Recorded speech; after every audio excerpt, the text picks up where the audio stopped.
Hello दोस्तों। आज मैं आपको केवीएस पीआरटी सीटेट यूपीटेट में आने वाला एक बहुत ही महत्वपूर्ण टॉपिक किशोरावस्था के बारे में बताऊंगी।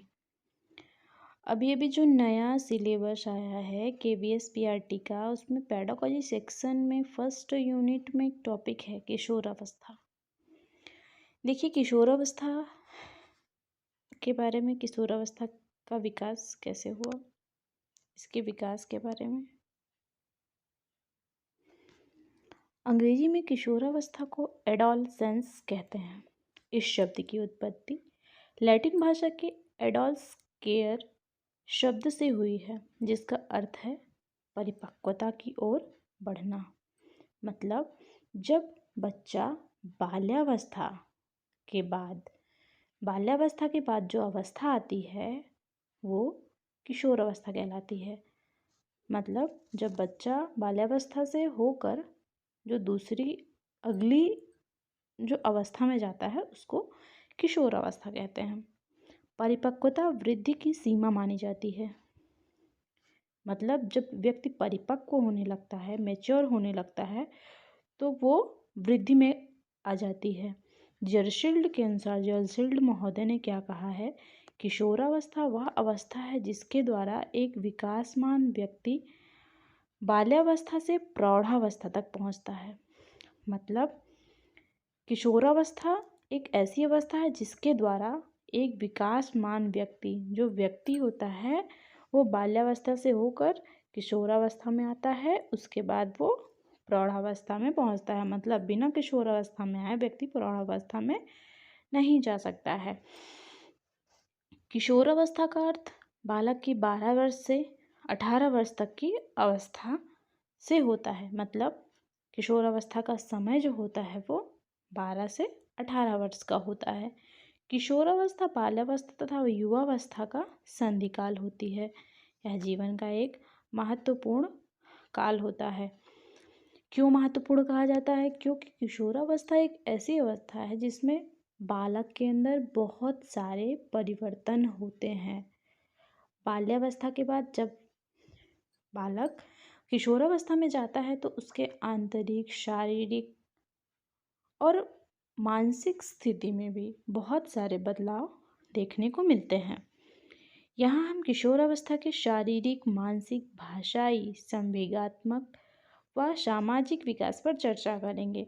मतलब जो बालक होता है उसके किशोरावस्था में उसके शारीरिक रूप से क्या क्या चेंजेस होते हैं, क्या क्या बदलाव होते हैं, उसके मेंटल लेवल पे क्या क्या चेंजेस होते हैं, उसके लैंग्वेज में क्या चेंज होता है, उसके संवेग में क्या क्या चेंजेस होते हैं, फिर उसके सामाजिक, मतलब इन सब चीज़ों में क्या क्या चेंजेस होते हैं, उनमें सामाजिक विकास पर हम चर्चा करेंगे।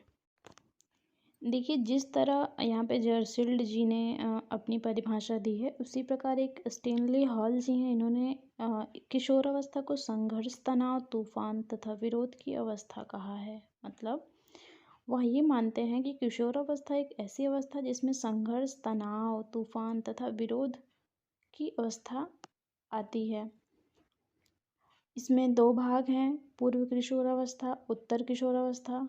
पूर्व किशोरावस्था में 12 से 16 वर्ष की आयु के बच्चे आते हैं, और जब बालक 17 से 19 वर्ष का हो जाता है तब वो उत्तर किशोरावस्था में आता है। इसके साथ ही साथ थॉर्नडाइक, किंग और हलिंगवर्थ ने इसे क्रमिक विकास का सिद्धांत कहा है। मतलब उनका ये कहना है कि किशोरावस्था में शारीरिक, मानसिक, संवेगात्मक जो परिवर्तन होते हैं, जो किशोरावस्था में शारीरिक, मानसिक, संवेगात्मक परिवर्तनों के फलस्वरूप जो नवीनता आती है वो एकदम से नहीं आ जाती है, वो धीरे धीरे क्रमशः आती है। इसी तरह किंग महोदय ने भी कहा है कि जिस प्रकार एक वस्तु के आगमन के चिन्ह दिखाई देने लगते हैं, उसी प्रकार बाल्यावस्था और किशोरावस्था एक दूसरे से संबंधित है। मतलब किंग महोदय ने ऐसा कहा है कि जो बाल्यावस्था होती है और किशोरावस्था होती है, ये दोनों एक दूसरे से जुड़े हुए होते हैं। अब यहाँ पर आगे देखिए, चर्चा करते हैं कि किशोरावस्था में शारीरिक विकास में क्या क्या होता है बालकों के अंदर। इस अवस्था में किशोरों की लंबाई व भार दोनों में वृद्धि होती है। मतलब उनका वजन बढ़ जाता है। और उनकी मांसपेशियों में वृद्धि होती है, वे सुदृढ़ सुदृढ़ हो जाते हैं।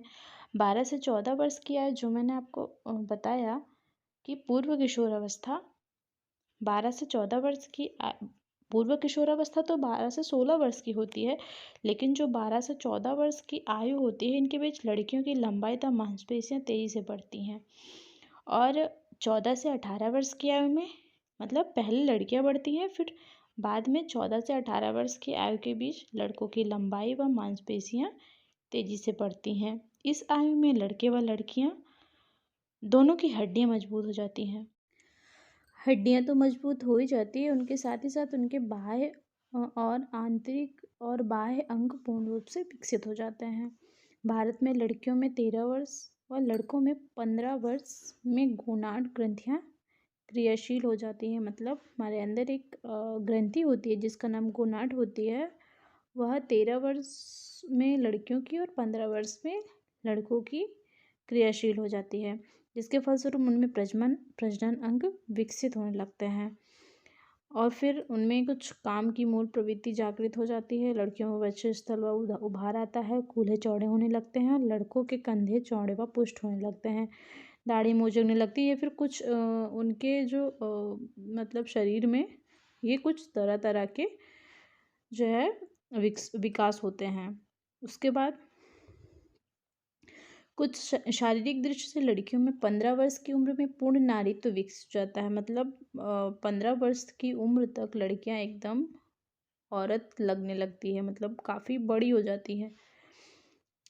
18 वर्ष की उम्र में लड़कों में पूर्ण पुरुषत्व विकसित हो जाता है, दोनों अपने शारीरिक अंगों के प्रति आकर्षित होने लगते हैं।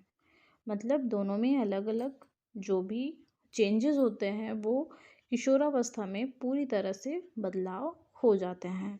उसके बाद यहाँ पर देखिए मानसिक विकास, उनके मानसिक विकास में क्या क्या होता है।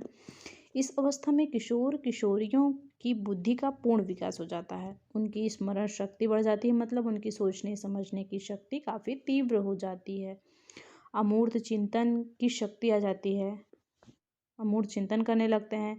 वे ध्यान केंद्रित करने में सक्षम होते हैं।